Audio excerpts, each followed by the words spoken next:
So students, what we are going to learn is calculating the rate of reaction graphically. This is the fourth topic of your chapter reaction kinetics.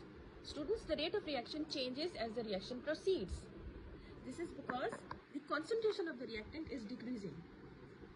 For example, isomerization of cyclopropane to propene. Here you can see this is cyclopropane and this is propene. You should know that we put square bracket to show the concentration of the reactant or the product. This is how we show the concentration. Okay.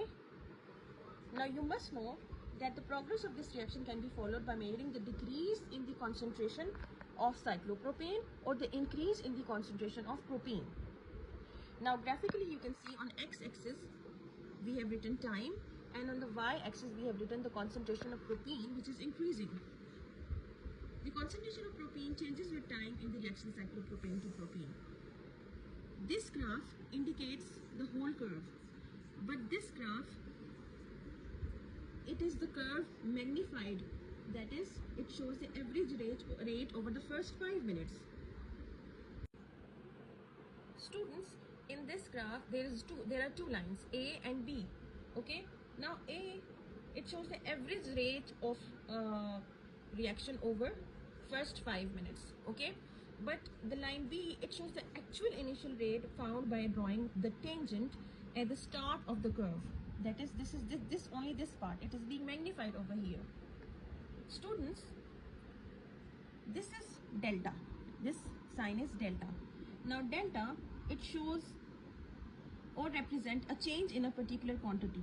Now you can see that the rate of reaction for first 5 minutes is delta propene over delta time, which is equal to 0.27. You can see 0 to 0.27, 0.27 over 5, that is equal to 0.054 moles per decimeter cube per minute. So this is the rate of reaction for the first 5 minutes.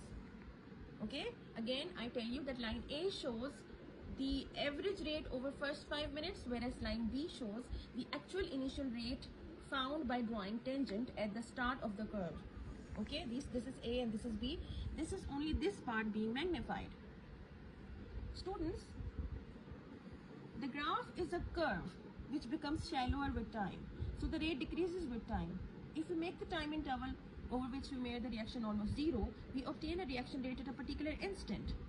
So we do this by drawing a tangent at a particular point on the curve. So this gives a much more accurate value of the initial rate of the reaction. Now let's see the graph of the decrease in the cyclopropane. Okay, now on the y-axis